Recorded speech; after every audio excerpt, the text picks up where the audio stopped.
porque todos tenemos habilidades especiales. Mi nombre es Wolverine. Soy el mejor para hacer lo que hago, pero lo que hago no es muy bueno. Todos tenemos cualidades muy sorprendentes. Peter, un gran poder conlleva una gran responsabilidad. Nuestro invitado de hoy nos dice: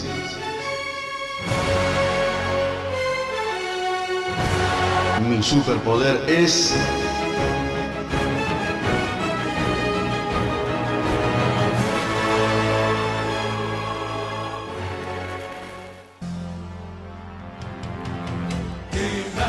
Bien, tenemos a nuestro invitado. Llegó Amílcar Telechea. Bienvenido, querido, ¿cómo estás? Muchísimas gracias por la invitación. Muchísimas gracias. Bien, Amílcar Telechea, confeso, fan de He-Man, ¿verdad? Y bueno, un poco por edad. ¿Qué tenés? 30 como nosotros, por ahí, ¿no? En verdad mi edad no la voy a decir, aunque agradezco tu pregunta, no la voy a decir jamás. Mi edad es algo que es un misterio. Nadie sabe. Como Nadie sabe. Has dicho 31. Bueno, también 29, también 23. Depende del día. No, claro, lo importante que... Pero sí, debo confesarles que yo jugué con He-Man.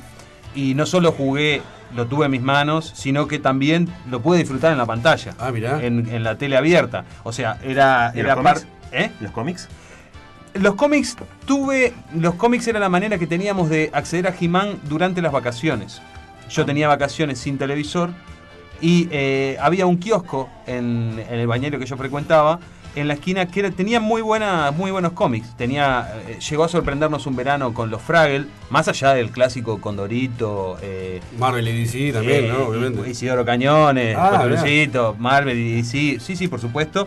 Pero también tenía algunas joyitas como los Fraggle en una época, no sé si se acuerdan de Fraggle Rock, que eran una especie de Muppets de Jim Henson, bueno, no importa, podemos hacer un programa de eso. Estás hablando con gente un poco más de ahora, más joven. Mirá que yo soy veterano, pero nada, que sale. Escuché una cosa, ¿por qué He-Man entonces? O sea, ¿estabas de vacaciones ahí? No, vos me preguntabas por el cómic. Claro. A mí me tocó disfrutarlo como juguete, o sea, jugarlo como tener el objeto de plástico en mis manos y jugarlo. Me tocó poder disfrutarlo en la pantalla, en televisión abierta, cuando de tarde en mi casa, de mañana, tenerlo en la televisión es importante. Y era una época que no teníamos tanto acceso a todos los héroes que hay hoy por hoy, a todos los personajes. Sí. Y adelante. No había tanta variedad tampoco. Exacto, no había tanta variedad y tampoco, estamos hablando de los 80, no había, nuestros padres tampoco tenían acceso y conocimiento de los cómics y los personajes, y si la tele proponía un personaje, bueno, es que pasó todos los controles. Nuestros padres nos permitían... Si está en la tele está bueno. Claro, si está en la tele pasó los controles. Y la verdad, la historia de He-Man, por ejemplo, He-Man, el dibujito animado en la televisión, tuvo muchos controles y muy exigentes. Y la verdad que si para la época era un dibujito violento, había pasado muchos controles. Sí, ahora claro. No corta ni pincha. No corta ni pincha. La inocencia es otra.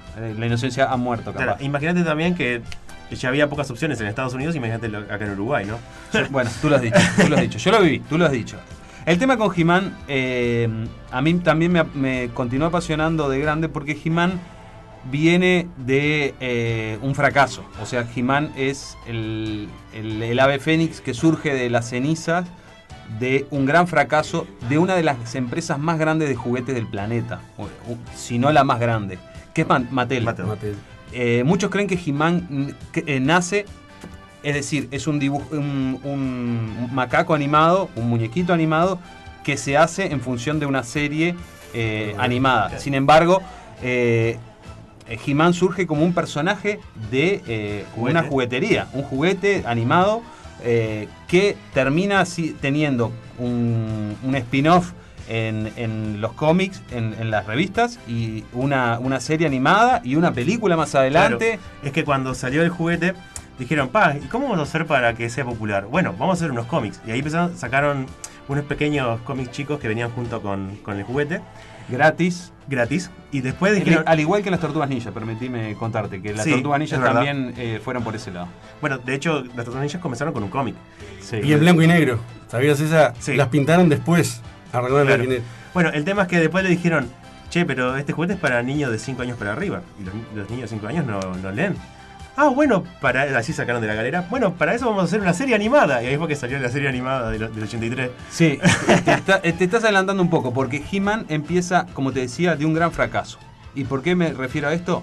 A fines de los 70, un señor de barba toca la puerta en Mattel, y dice, bueno, voy a salir ahora, en octubre, con mi película. Es una película que habla de una galaxia lejana. Es verdad. Hay un robot dorado, hay un robot bajito. Y le dicen, bueno, ¿sabes qué? Está buena, capaz que te va bien. ¿A cuánto tenés la licencia? Y el tipo se la pone muy barata. El señor era George Lucas y la película que iba a salir era La Guerra de las Galaxias. Claro, sí. Y Mattel le dice, bueno, nos interesa. Muy barato, te la vamos a comprar. ¿Cuándo es que sale tu película? Ahora, en octubre. Y le dice, no, amigo, yo no puedo producir juguetes para la Navidad.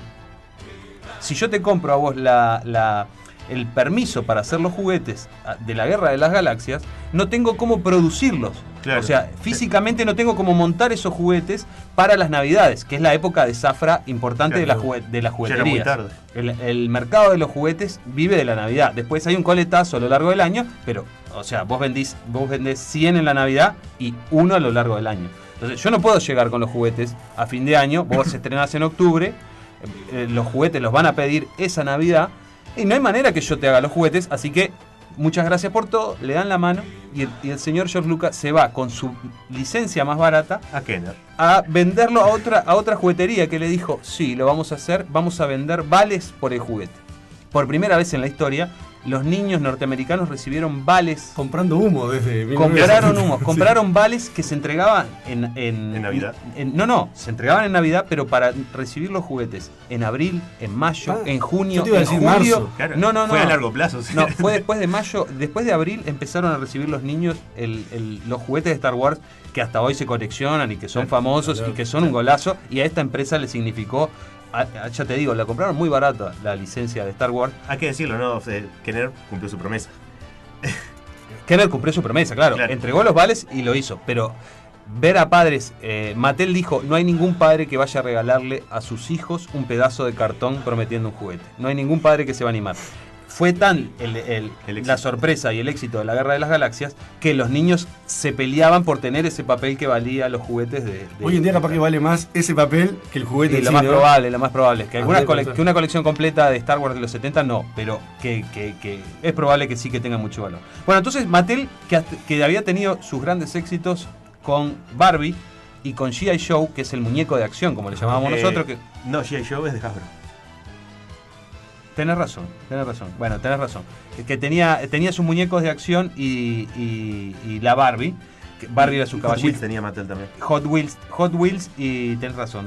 Claro, faltaba el muñeco de acción. Hot Wheels y... No. Y tenía Big Jim. Ese era el Big de Jim. Mattel. Big Jim, que era como un hombre... aventurero. Sí, que había leñador, que manejaba helicópteros. Estamos hablando de fines de los 70. Pero le faltaba modernizarse. Entonces, veníamos de ese fracaso, el haber tenido la posibilidad de distribuir Star Wars y no haberlo logrado. Claro. La empresa necesitaba volver a tener un home run, como se dice en Estados Unidos, en la jerga del béisbol. Todavía se están arrepintiendo los locos de no haberla aceptado. Un ejecutivo dijo, no se preocupe, señor jefe, tenemos la licencia de Conan. Ah, qué bien. ¿Qué es Conan? Una película que va a salir de una era, una galaxia, una época, la época de los bárbaros. Es una mezcla de vikingos con Edad Media. Vas a ver que funciona. ¿En serio? Sí, los muñecos van a ser así, con músculos. Va a ser Arnold Schwarzenegger el protagonista.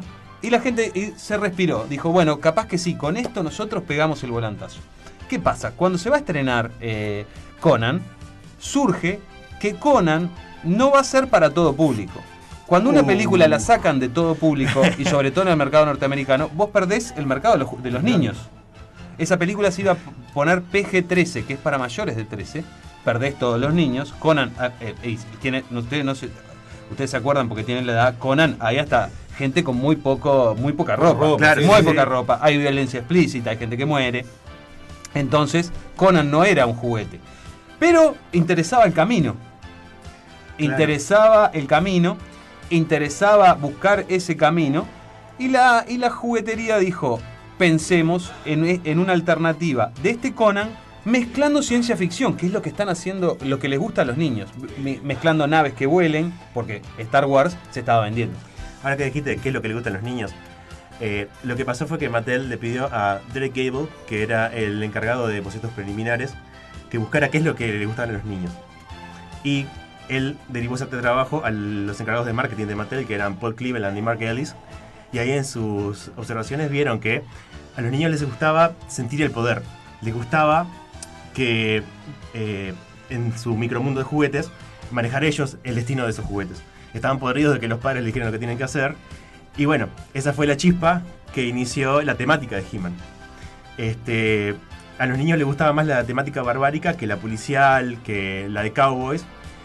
Y sabiendo eso, después Roger Sweet, que era el encargado de hacer los modelos 3D, agarró un muñeco de Big Jim, le metió más masilla, le dio todo el molde y le dio todos los músculos, le puso expresión facial, que eso es algo que antes no tenían las figuras. Todos los juguetes tenían tipo tiesos y rígidos y con una cara de poker face, pero le puso una cara agresiva. Y le puso el nombre, He-Man.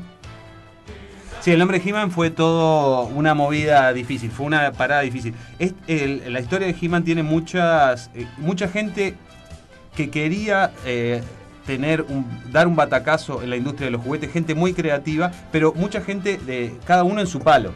Tuvo este hombre que mencionó, que fue el que le puso los músculos a He-Man. Roger Sweet. Sí, también gente que le creó un backstory a He-Man, que es muy importante. Claro. He-Man no solo triunfa por su look como juguete que se sostenía solo dentro de un blister en la juguetería. He-Man, a través de las revistas, se le creó una historia que no fue del todo homogénea en un principio. Varió mucho porque entre proveedor de cómic y proveedor de cómic y lo que se ponía en las cajas había cosas que no eran coherentes, pero no importa. Hubo gente que le puso un nombre, que le puso una historia, y sobre todo que no eran decisiones que se manejaban artísticas independientes. Por ejemplo, Battle Cat, el tigre de He-Man, era un juguete que había quedado de clavo, que estaba producido, Big Jim, sí, que estaba de clavo. Habían hecho unos leones para Big Jim. Big Jim ya no se vendía tanto y dijeron, ¿podemos hacer que este león funcione con He-Man? Y la gente de He-Man puso a He-Man y puso al león al lado, y la escala no correspondía. No corresponde. Primero que es un león, que ¿cómo lo adapto a otro planeta? Segundo, que la escala no corresponde. Y dijeron, tiene que corresponder. Entonces le crearon una sillita a Battle Cat, lo pintaron de verde y rosa para que sea de otro planeta, y ahí funcionó perfecto. Claro. Y nadie se imagina, nadie se imagina a He-Man sin Battle Cat y sin su montura. Hay un montón de decisiones empresariales, hay un montón de decisiones de técnicos dedicados a los juguetes, hay otros dedicados al arte, a la creación de personajes, ese es Mark Taylor. Al arte. Hay gente que se dedica al 3D, hay gente que se dedicó a la pintura también. He-Man, lo austero de los juguetes de He-Man era porque vos no podés encarecer un juguete en la pintura. El castillo Grayskull, como hoy lo conocemos, pasó por muchos filtros. Y la idea fue que, ¿cómo triunfa? Combinando colores y siendo algo irregular. A alguien se le ocurrió que podía ser barato y que atraiga a los niños, que todos los castillos Grayskull luzcan distintos. En los juguetes no puedes hacer eso, porque cada juguete es de un plástico solo. Seguro. Es de plástico amarillo, es de plástico rojo. Claro. Y se les ocurrió darle unos baños de aerosol y que eso se haga a mano. Entonces te garantiza que cada castillo Grayskull sea distinto. Eso enloquecía a los niños. Qué bien. Sí, no sabías eso. No, eso no lo sabía. Muy bien. Y eso que vos sabías cosas. y tiene más cosas ahí anotadas que Juan, y te digo. Claro. ¿Cómo sufriste el pasaje, o si es que lo sufriste, de las figuras a la pantalla? Iba a decir la gran pantalla, no, primero vamos a la pantalla chica, digamos, ¿no? Que son la serie. Cuando He-Man tiene que pasar a la pantalla, a la televisión, hay dos cosas que le corren a su favor. O sea, tuvo suerte en dos cosas. La primera, la productora que estuvo a cargo, Filmation, era una productora que había tenido éxitos relativos, éxitos de televisión. Estaba con ellos, con ganas de dar un batacazo. Y He-Man tenía muchas libertades, porque era un juguete que no estaba atado ni a un cómic fuerte, ni a una historia fuerte. Les daban un montón de libertades, incluso de creación de personajes nuevos. Le daban libertades en cuanto a parecerse. No tenían por qué cumplir a rajatabla temas de vestuario y eso. Sí tenía que tener, sí tenían que estar los personajes que habíamos vendido, sí tenía que estar el Battlecat, pero había como cierta cintura. No tenía que ser el mismo Castillo Grayskull o el mismo He-Man.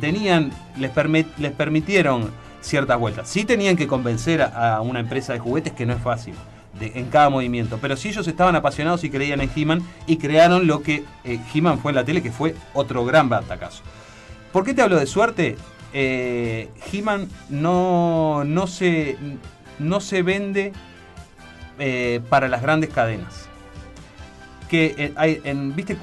Cuando te hablan de una serie o de un programa norteamericano, o los pasa a las grandes cadenas que son nacionales, CBS, NBC, que son cadenas de televisión que llegan al mismo tiempo para todo Estados Unidos. Y después hay canales locales. Vos podés venderle una serie a las grandes cadenas y que esa serie llegue a todos los Estados Unidos, o irla vendiendo estado a estado, ciudad a ciudad. Si vos la vendés como un paquete para todos los Estados Unidos, me siento en una mesa contigo que tenés una de las cadenas, negociamos 10, 100, 1000, lo pago y va para todo Estados Unidos y vos te vas con una sola valija. He-Man no entró en eso, no consiguió una cadena. ¿Fueron uno por uno? Fueron uno por uno, porque He-Man era un éxito. Pero como no lo compraron ninguna de las cadenas nacionales, He-Man, una vez que empezó a venderse cadena por cadena, fue subiendo su precio. Entonces He-Man fue un producto que enseguida le significó mucho dinero. O sea, He-Man Televisión fue un producto que le significó mucho dinero para la productora. Es decir, que podían seguir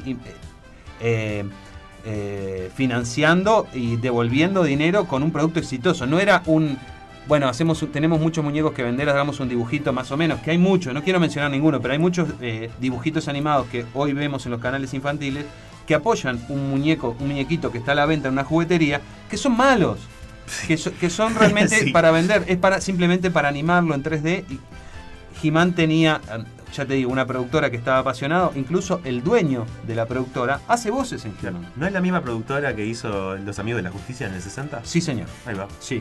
Sí, esos son sus únicos. Tiene un Batman también, creo que tienen un Batman animado en los 60, pero no eran batacazos.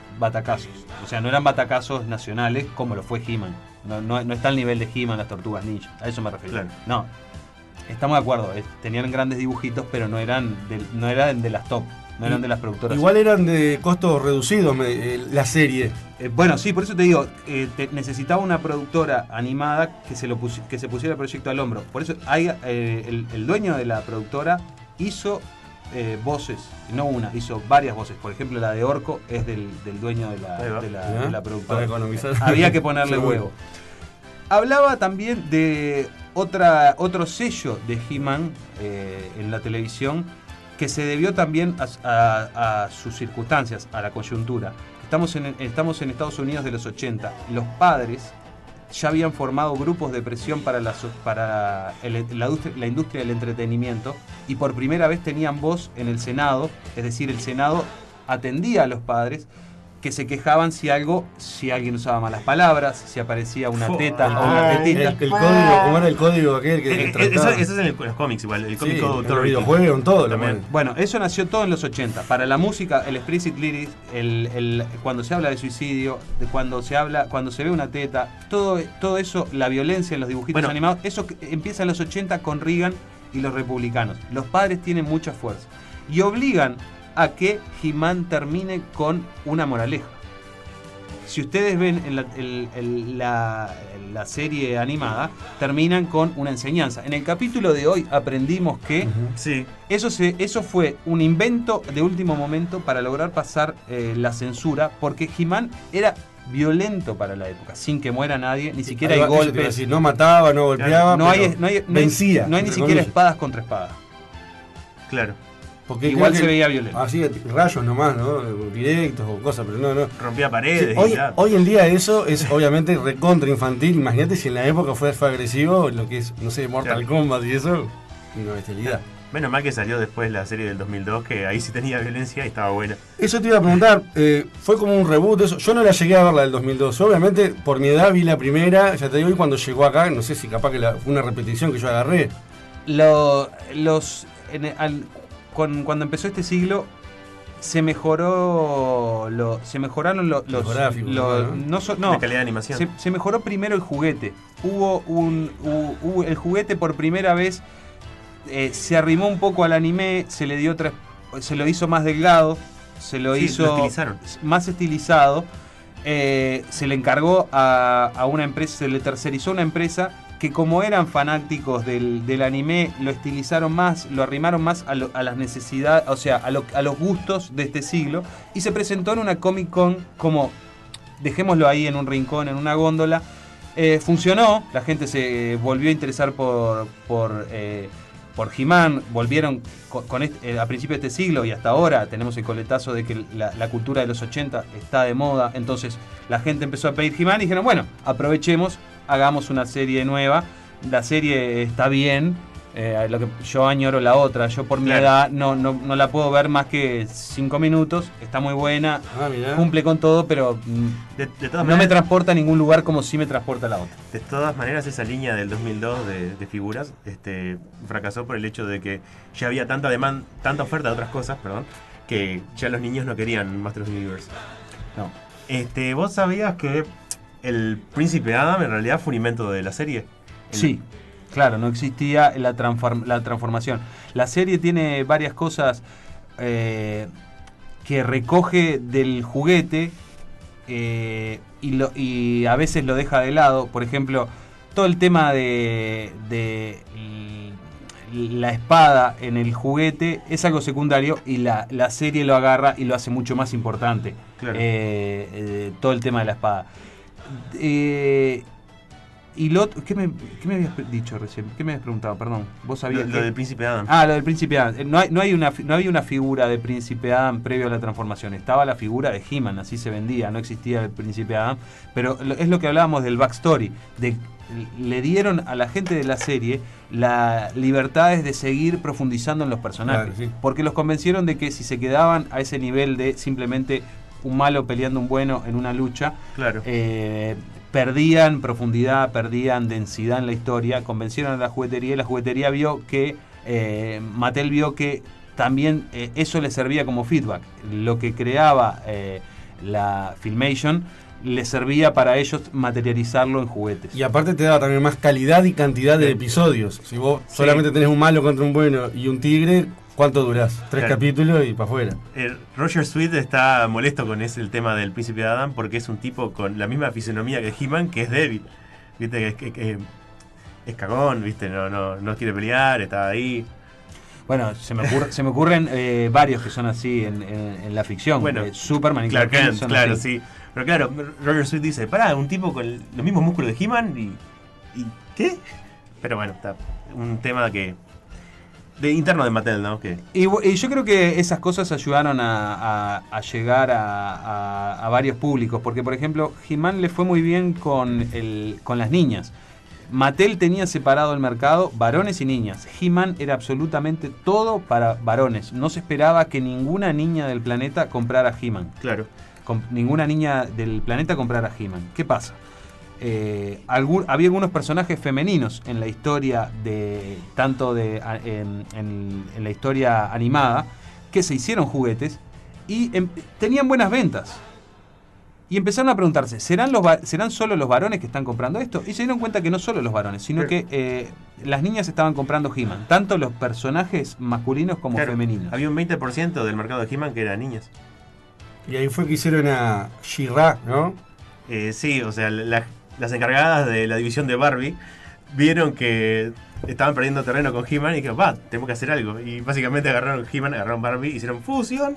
En verdad nace con Teela. Teela es el personaje femenino que se hizo primero en plástico de He-Man, sí. Y que era como una mujer serpiente. No era reptil, sino que tenía como una máscara de cobra. Y Teela gustaba a las niñas. Las niñas, cuando veían entre los juguetes de sus hermanos o de sus amigos a Teela, lo manoteaban. Entonces dijeron, bueno, vamos a hacer una protagonista con la historia de He-Man, pero que tenga la fisonomía de Teela, que era la que ya había funcionado. Y ahí, como bien dijo aquel compañero, surge She-Ra, que creó algo que no se esperaba tampoco, una nueva coincidencia. She-Ra estaba dedicado a las mujeres y a las niñas, y en las casas donde compraban una She-Ra para las niñas, sus hermanos solicitaban que le compraran una She-Ra para los varones. She-Ra funcionó como juguete también entre los varones. Y la serie funcionó también mucho entre los varones. Hablando de la serie, se llegó a emitir, se emitía una tras de otra, claro. y se veía en familia las dos. Hablando de la serie, ¿se transmitió acá en Uruguay, She-Ra? Tengo entendido que se transmitió después, o sea, más adelante. En Argentina se transmitió y tuvo éxito, no acá en Uruguay. Yo no recuerdo haberlo visto en la tele, pero sí tengo la idea de que se emitió después. Ahí va. Qué loco. ¿Y cuál es tu personaje favorito de He-Man? ¿Qué pasa? Hay un personaje rarísimo en todos los dibujitos que yo he visto en mi vida. Y no es que sea un especialista, ni un fanático del cómic, ni de los dibujitos animados, sino... Hay un personaje que tenía He-Man que era Man at Arms. Man at Arms. Pocas líneas, habilidad manual, pero nunca la demostraba, pocas armas, pero tenía como una voz de adultez y de ver la situación de afuera, de tipo que pensaba, sin tener muchas líneas y mucho protagonismo. No era ni el que le pasaban... He-Man terminaba, como les decía, con una moraleja. Entonces generalmente había alguien en el episodio que cometía un error y al final se daba cuenta que había estado mala mía. Man at Arms no era de esos. Man at Arms estaba siempre como personaje satélite, pero con cierta sabiduría y con cierto cariño paterno hacia He-Man, claro, sin ser una figura paterna. ¿No era él el comandante de los Defensores de Eternia? Sí. Ahí va. Pues yo vi la serie del 2002 y era su rol. Sí. Uy, qué batalla se puede armar, ¿no? El defensor de la primera contra el defensor de la segunda temporada. O sea, la figura de Man at Arms de los 80 con la del 2002. Ese era mi personaje favorito. Pese a que no tenía unas líneas potentes. Lo que me pasaba con He-Man era el protagonista y todo, pero no... Cuando antes de su transformación o cuando era He-Man, no tenía tantas luces y sombras. Su Clark Kent era alucinante y su He-Man era alucinante, pero no tenía sombras. Él nunca no tenía su momento triste, no tenía su momento de equivocación, no tenía su momento de maldad. En ninguna de las dos fases del personaje no era full perfect. No tenía lo que tiene Batman, que tiene sus momentos oscuros en cualquiera de los dos lados del disfraz. Claro, incluso Superman, que tiene ese dilema moral de que está tan salado que sabe que puede conquistar el mundo, pero no lo hace. Vos que mencionaste hace un rato del tema de la moraleja, me hiciste acordar un capítulo que hay un personaje llamado Mechanic, que es un tipo que estira el cuello, tiene un cuello mecánico que lo estira y siempre lo usan para reconocimiento. Sí, él lo levanta como un periscopio. Claro, y siempre se fija a ver dónde están los enemigos y todo. Entonces hay un capítulo que está podrido de eso, que quiere hacer más en la batalla y comete un error, le mete la pata, lo rescata y como que se resuelve toda la situación. El tema es que la moraleja del capítulo es que más o menos uno se tiene que adecuar a lo que sabe hacer y ya está. Como que no hay que ir más allá. Y me parece un mensaje horrible. No, sí, si vos mirás las moralejas, están tiradas de los pelos porque se hacían... Si agarrás y mirás... en Netflix hay toda una temporada, creo que, de He-Man, o 3 o 4 episodios. Si vos mirás en YouTube, que sí hay más capítulos, te vas a dar cuenta que muchas de las animaciones de las moralejas son todas las mismas. Sí. Son todas las mismas. Le cambia la voz nomás. Se cambia la voz y la moraleja es tirada de los pelos, porque no querían cambiar los guiones en función de la moraleja. Entonces la moraleja capaz que era, en el capítulo de hoy aprendimos que no por mucho madrugar amanece más temprano. Y era tirada de los pelos, no pasaba nada, ¿me entendés? Capaz que era más genérica. No había tanto. que terminar con una moraleja y era un sobrecierre de 30 segundos. Nada, hagamos una moraleja buena, a los tiramos los padres. pelos. Claro. Eso, dejamos contento al Senado y a los padres. Sí, hoy. ¿Qué me decís del personaje Stinkor? El que olía mal. Stinkor fue un juguete que se probó que viniera con olor de verdad. Sí. Único, ¿no? Fue inédito eso. Habían dos... ¿Era también el que tenía textura de pelos? No, había otro personaje que venía con textura de pelos. Mattel experimentó mucho con He-Man porque podía... ¿Hizo caras bizarradas? Claro, podía experimentar dentro... Primero que He-Man no solo fueron los dibujitos. He-Man, se le puso He-Man hasta un ajedrez ahí de He-Man. Ahí He-Man en los 80 se puso He-Man a todo. Se explotó la marca y fue por eso que quizás voló tan cerca del sol que se le derritieron las alas y se cayó al mar. Pero que te hablaba de He-Man, que... ¿Qué es esto? ¿Nunca viste el video que hicieron unos fans ahí sobre He-Man? Que es con escenas de la serie vieja. Sí. Que él está cantando esta canción. Es maravilloso. Lo gracioso es el nombre de la canción, ¿no? Que es así estaba en YouTube. Está buenísima. No, te hablaba de Stinkor. Stinkor probaron muchísimas cosas con la franquicia He-Man para ver si podían hacer spin-off, otras cosas. Probaron articulaciones. Por ejemplo, una de las cosas que probaron, no sé si ustedes vieron, hay un He-Man que venía con su peto, que su peto es como su armadura de pecho plateada, con una cruz, que era como el He-Man, que vos lo podías girar. Luego de que le pegaran un malo, lo podía girar y aparecía con un tajo en el peto. Y lo podía girar de nuevo. Inexistente en la serie. No, y lo girabas de nuevo y aparecía con 3 tajos cruzados, como que lo estaban venciendo. Había un Skeletor y un He-Man que tenían esa posibilidad de que vos mostrar interacción de que se fuera hiriendo el personaje.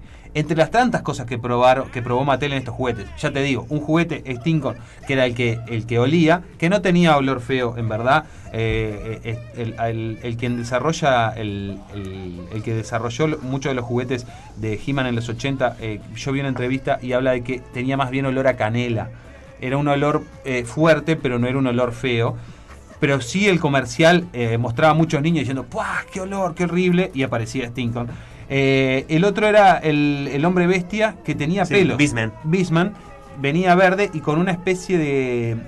Hay muchos juguetes que le hicieron después que era con una especie de gamuza por sobre el plástico, que era una película de gamuza por sobre el plástico. También fue exitoso, fueron grandes pruebas.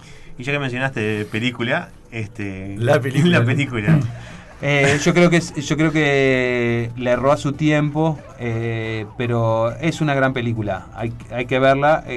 Estaba adelantada a su época y es muy difícil venir después de... Se demoró mucho en hacer la película. Se destinó... Fue en el 88, sí, ¿no? se destinó un presupuesto a mitad de camino. O sea, He-Man requería una producción grande, un director muy apasionado que tapó ciertos baches en la producción para llevar a cabo la película.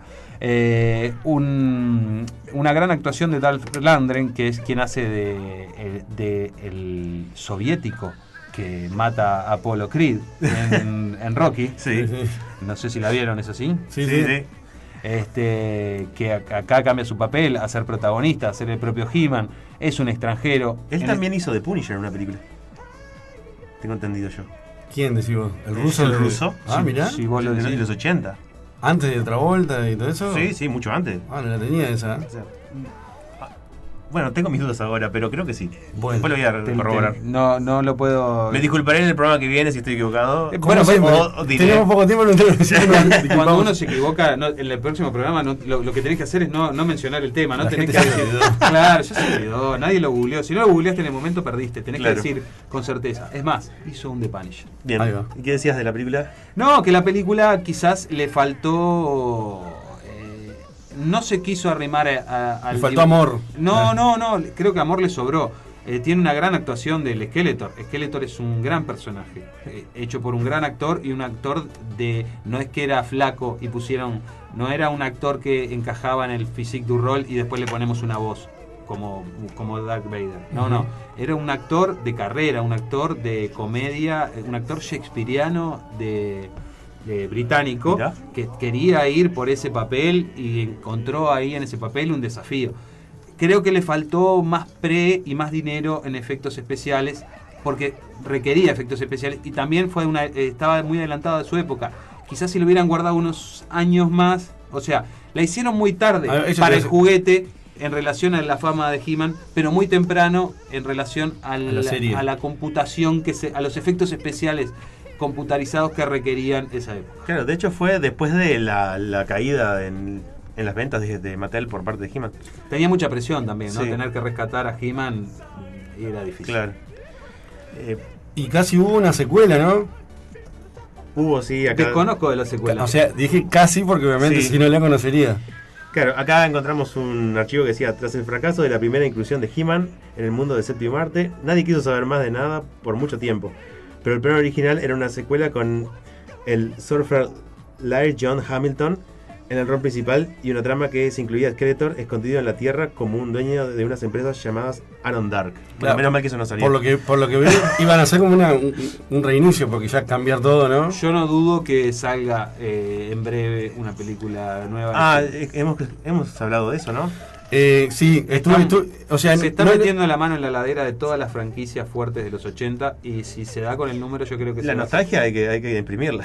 Sí. Bueno, de hecho Mattel está sacando líneas nuevas de las figuras de los 80 con calidad bastante de la de ahora, pero, o sea, con el mismo diseño de antes. Ya algo a un nivel de una figura de coleccionista que te valen $100, ya no es un juguete de $5. Pero la gente va a las convenciones, va con los cosplay, compran esas cosas y se van todos contentos. Si les interesa... ¿Cómo estamos de tiempo?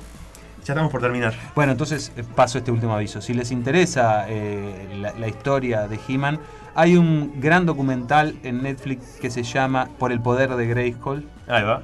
Mírenlo. Todos tienen acceso a Netflix y si no, lo pueden piratear en internet. Mírenlo porque maneja en paralelo muchas de las cosas que hablamos hoy.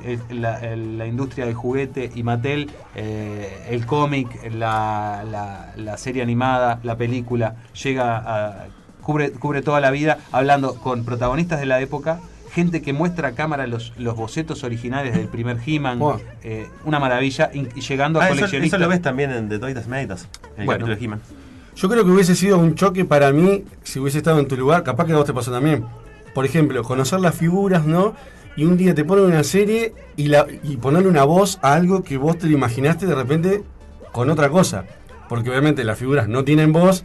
Imagínate jugando de niño, no sé qué, te voy a vencer, no sé qué, y de repente venga y te ponga una voz toda así. O sea, yo pienso que debe haber sido chocante. No sé cómo lo viste vos en esa época. Capaz que era la voz que esperabas.